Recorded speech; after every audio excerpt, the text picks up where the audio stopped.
이게 식품이기 때문에 거부감을 처음에는 가져요, 누구든지. 나 역시도 그랬고. 근데 이제 그 계기라는 것은 사실은 나는 내 몸에다 그거를 써볼 기회가 있었어요. 어떤 이유로. 그랬더니 그때 내 몸의 변화를 보고 그 전에 이 물질을 만나기 전에 항산화에 대해서 많이 내 몸에 돼 있었는데 그걸로는 한계를 가져왔었는데 요게 이제 그것을 극복하는 하나의 그 어떤 계기가 돼가지고 이번에 이제 그게 빠지게 됐고, 그리고 우리가 진료하면서는 가장 중요한 것은 사실은 환자들한테 2% 부족했던 우리 양방에서 치료할 때 예를 들어서 뭐 우리 이제 내과니까 당뇨 고혈압 환자 합병증 부분이라든지 이런 부분은 사실 무슨 약으로 우리가 쓰고 있는 양방 약으로 합병증을 뭐 없앨 수 있는 부분은 그렇게 거의 없습니다. 그래서 그거를 커버해 줄 수 있는 물질이었다고 하는 점, 그것이 이제 나한테는 상당히 그 어떤 그 좋은 점으로 이제 생각이 됐고, 그 다음에 이제 뭐 류마티성 관절염이라든지 또 알러지 질환 쪽에도 우리가 어떤 한계가 있는데 그 부분을 많이 보완해 줄 수 있다는 것 때문에 우리 실제로는 이제 의사들이 보통 보면은 그 자기들 양방 진료하면서 그렇게 제대로 100% 만족하는 사람들은 나는 없다고 봐요. 이제 뭔가 그 부분을 채워줘야 되는데 그동안 나온 물질들은 많이 있었지만은 이 팔당의 개념으로 보완해 줄 수 있는 부분은 유일하기 때문에 그런 데 대해서는 우리 환자분들이 상당히 도움을 줄 수 있었다는 거. 그게 이제 큰 장점이었죠. 요게 이제 점점 아마 약으로 이제 들어가는 과정이 될 거라고 봅니다. 현재는 뭐 식품으로 되어 있지만. 그래서, 전망이라고 하면 우리가 기존에 우리 어떤 그 식품으로 머물렀던 부분들이 약으로 현재 되고 있는 몇 가지 물질들이 있는데, 그런 쪽으로 이제 제도권 안에 우리 뭐 대학에서도 의사들이 쓸 수 있는 그런 물질이 된다면은 굉장히 앞으로 될 거고요. 굉장히 아마, 그런 데 있어서는 그런 시점이 되게 되면 폭발적으로 더 아마, 많은 사람들이 쓸 수 있을 거라고 봐요. 네. 전망도 좋고. 네. 네.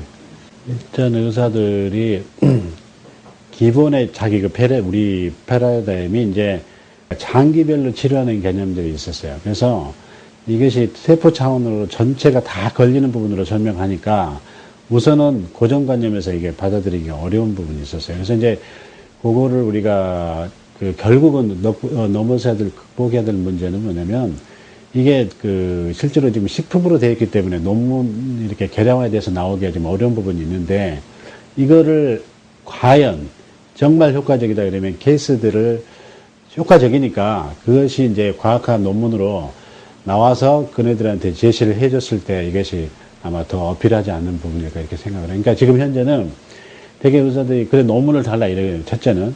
근데 논문으로 나온 것보다는 예를 들어서 뭐 30케이스, 몇 케이스, 뭐 50케이스 이렇게 해가지고 그것도 논문일 수는 있어요. 근데 이제 그거보다는 좀 더 또 우리 의사들이 좀 더 연구를 해서 또 과학적인 무슨 실험 결과를 해서 이렇게 좀 이렇게 논문화, 좀 더 저렇게 체계적인 논문화가 아마 필요할 거라고 봅니다. 네. 복용량은 일단은 많을수록 좋은 것 같아요. 그런데 이제 비용 측면에서 결리니까 기본적으로는 150g짜리 뭐 한 통을 이제 하다 보니까 됐는데 질병에 따라서 이제 그거는 뭐 더 많이 쓸 수 있고. 근데 문제는 그 용량도 중요하지만, 가장 사실은 중요한데 소소하게 지나가는 부분이 사실은 기간이에요. 내가 느낌은. 그러니까 약에 젖어가지고 약의 개념으로 한두 달 먹고 판단을 한다고 하는 거예요. 예, 분명히 제가 이제 그 세포 주기 얘기하면서 3개월 이상, 뭐 최소 6개월, 이제 뇌 신경세포 같은 경우 더 이제 기다려야 되겠죠. 근데 그게 가장 어려운데 그 기간을 좀 잘 지켜서 하여튼 끈기 있게 밀고 나가라. 그러면 그분이 의도하지 않았던, 그러니까 그분이 원래 가장 치료하고 싶었던 부분이 이제 있었을 거지만은 다른 본인이 못 느꼈던 어떤 소소한 질병들도 본인 모르게 없어지면서 목표에 도달하게 된다는 거예요. 이제 그거를 좀 복잡한 내부 부분이 있긴 있어요. 우리가 예를 들어서 심장 혈관이 한 70%, 80% 막혀야 증세가 오고, 콩팥이나 이런 데도 80%가 이제 기능을 상실해야지 증세가 나오잖아요. 그러면 이 물질은 5, 60%의 상태에서도 세포가 자연 치유를 가서 조절을 하고 있다는 거죠. 본인은 모를 뿐이지.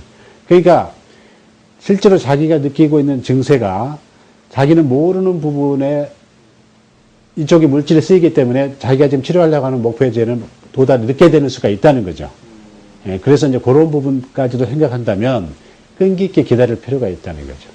그게 가장 사실은 중요한 것 같아요, 제가 볼 때는. 그러니까 저 같은 경우는 제 몸이었고요. 저한테 어떤 그런 계획이 아까 말씀드린 대로 있었고, 그 다음에 이제 우리 친척 가족들 중에서도 그 어린애가 뇌성마비가 있었는데, 그게 이제 이렇게 왼쪽 손이 오른쪽에 그 뇌출혈이 있어가지고, 어린애가 이제 다쳐가지고 출혈이 있었는데, 그래서 왼쪽 손이 마비가 됐어요. 이제 그게 이제 풀렸어요. 한 2달 안 돼서. 그런 경험이라든지, 또 이제 몇 가지 이제 소소한 것들이 있어요. 뭐 그렇게 막 그 드라마틱하게 나온 건 아니지만은 뭐 류마티즘이라든지, 예?